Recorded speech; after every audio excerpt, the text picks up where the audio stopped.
Yeah. Because I haven't seen him do too much. Not that I follow, so that was kind of nice.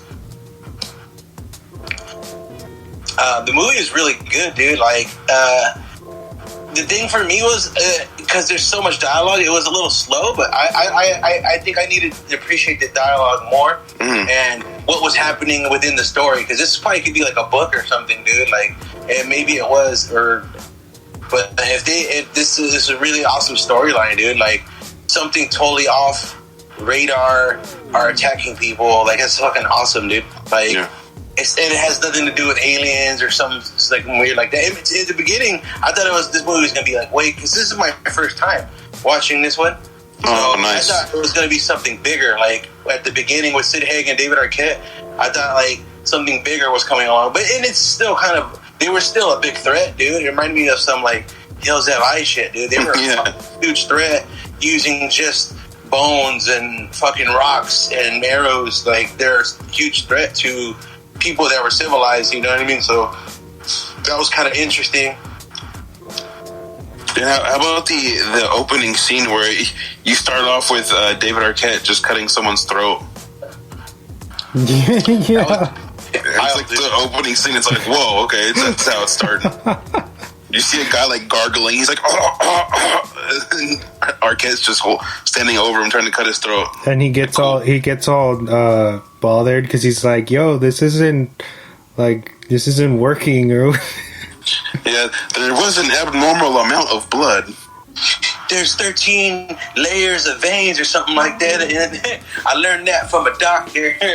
For something like that. It was pretty funny banner, dude. It had a good banner. It's funny because those two are like the farthest from civilized people, you know, but then they still, to get away, they think they're going to get caught by the marshals or sheriffs or whoever's rolling up on them. So they pretty much roll into the Troglodytes' territory and they kick off the whole movie by desecrating one of their burial grounds, kind of accidentally. But you know, Sid Haig's character doesn't really care, and he's like, "Yo, like whatever, forget like these savages, like who cares, you know?" And then they pay the price for it, and I feel like that's kind of commentary for they bring this huge chain onto the town of Bright Hope, because obviously before Bright Hope they had no idea that these people were even out there. So it's like they start this kind of how do you say, like blowback, chain reaction. Yeah, blowback from these two idiots, like kind of desecrating the burial ground, you know, and then they end up coming into the town and alerted the Troglodytes to their position, like to their village, and didn't they like make them go to the village? Like they started like hunting them down and stuff for a little. Yeah, basically what happens is they kill Sid Haig's character and whatever David Arquette's character was named. I'm not sure, but he gets away. Huh? Purvis. He gets away from them and he comes to the town of Bright Hope, and then the sheriff basically. He's like an outsider, so the sheriff questions him. And the deputies, like, I guess they had watched him bury all his guns and all this stuff that he stole, right? Yeah. So they know he's like, they already know he's a weirdo, and they're going to see if he's going to admit to it or not. And he doesn't. So they shoot him in the leg and they throw him in the jail cell. But what they don't know is that the Troglodytes obviously had been tracking him. They steal a bunch of horses, and then Foreman, who is Patrick Wilson's character, gets he's already injured. His tibia is broken or something, right? Mm-hmm. And his wife is obviously a doctor or a nurse for the town. So because Kurt Russell's character has shot David Arquette, they asked the nurse to go and tend to him, right? And she says she's got to stay there all night to make sure that he can break his fever. And so the Troglodytes end up kidnapping everybody in the jail because he ends up being one of them. Yeah, it's insane, dude. That kill, I think he's like the stable boy or whatever. Yeah, when that was so gnarly. He gets his throat slashed and then a spear sent through his face. It was like overkill. Like, I'm pretty sure you could have just like not Slit did his throat. or not did any of that. You know, he would have just been like took the horses. They still found him. You know, so it was just like, why? Not to say that kill wasn't cool. It was, but I'm saying like story wise, and there's obviously they're crazy, so they just did what they had to do. They use you as like an effigy, dude. Like you become like a sign of death, martyr. Like, you're martyr. Yeah. Yeah. I really like the how you get Chicory, the sheriff, and then Bruder, and then Arthur O'Dwyer. All four of them, how they're kind of, none of them are really like similar to each other. So they're all like, they all have different ways of looking at life, especially with O'Dwyer and Bruder, because he's constantly. I guess they mention it in the movie where Bruder. He tried to make a move on O'Dwyer's wife. Yeah, and he's like, well, she refused me, just so you know. And then he's, I think, and how arrogant and cocky Bruder was about killing Indians. Yeah, he's about it. And he's like, well, I think I'm the most qualified man here to go on this, this hunt or whatever, because I've killed the most Indians or savages or whatever he said. Justified too. Like he explains it that he feels that because what did he lose? Like his sister mom and his mother. sister. Yeah. I kind of felt that, but it's also. Wow. Yeah, because you're like, oh, okay, that makes sense. Like, at first you kind of think, oh, he's like an asshole. He's just like, a classic cowboy who likes to kill, who just wants to kill Indians just because. But then you figure out, because he explains the situation of why he hates Indians. And then he's like, how do you think that would make a 10-year-old boy feel? So that's the reason the way I am, basically. I wonder, there's so much backstory.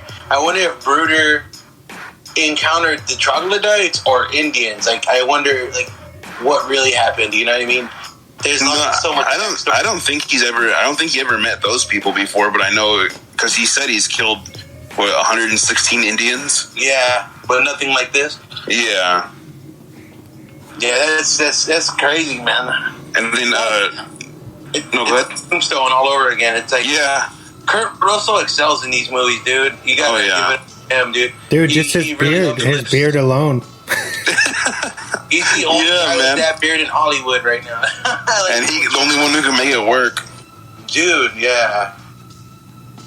A huge ass, like, stash. Stash over the little fucking shape.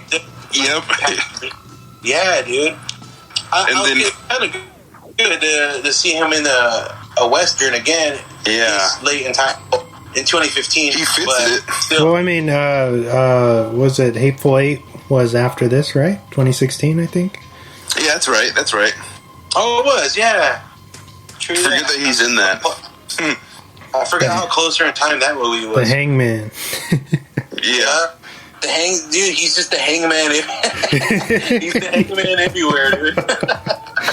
No joke, dude. Fucking White, dude. I only saw was White, like old man White, like in this movie. Yeah. Well, yeah, pretty much, right? But that's why, like I said, he excels in this, dude. These are his movies, dude. I'm pretty sure he's about that life too. It looks like it, dude. I liked Richard Jenkins, who played Chicory. He was the backup deputy. If we were to go to favorite characters, he obviously is. I think he is my favorite character. He's the most experienced. I was glad for his ending. That was good. Like of all the people that were slaughtered, it was nice to see some good out of the ending. You know what I mean? The underdog, and he was a great. Like he was. When shit popped off in the third act, he's the one who took one of them down first. Had he not reacted, had he not reacted that quickly, they probably would have been killed right there, all of them. And that's the reason why I think Frank the sheriff. Franklin. That's the reason why he chose him as his deputy, dude. He just knew that he had this experience. I found Chicory's parts are funny when he first looked through like a German scope. And the quality and he's like, pretty cool. Wow, I wish I had one of these. And they thought he was like seeing stuff. Yeah, they're like, what do you see? What do you see? He's like, the clarity and picture is amazing. It just shows like European products coming over to America too at that time, like the trade. I thought it was funny how Kurt Russell, or his character Franklin, kind of treated Chicory, because like he would give him food and he's like, make sure you blow on it first, kind of like a little kid, even though he's older. Even though Chicory's older than him, because he calls him old man. Yeah. But like you could tell that he was maybe he was suffering from some type of like Alzheimer's or something. I don't know. Like short-term memory issues. Yeah, his short-term memory is kind of gone. Sometimes he would forget things, or he. But I loved when their horses get stolen, and he's like, "Well, I think he would like Mexican food." He's like, they better not give him a pepper, or they'll catch a hoof in the face. Chicory's the only one that were like fully respected Mexicans, I think, and then he's like, you would respect a good Mexican woman or something like that. Or so I think I heard that in the movie. It was pretty funny. And when Bruder was like, my horse would never let one of those greasers get on his back, and then Chicory's like, You trained him in bigotry?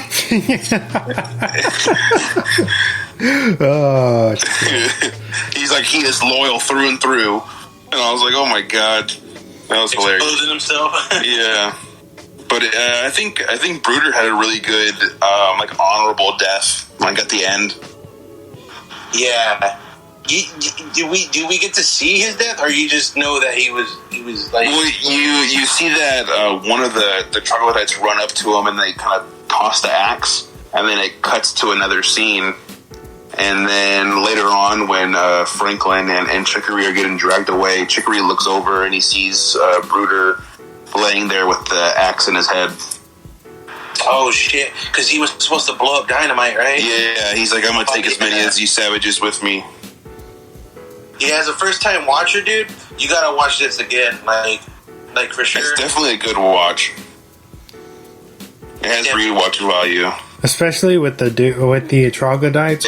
They like surgically put in those things through their like vocal cords. Yeah, that practice or their windpipes, so they can message each other through that. Because whenever you hear that, it's like they're like signaling. That there's someone in the area that shouldn't be or something.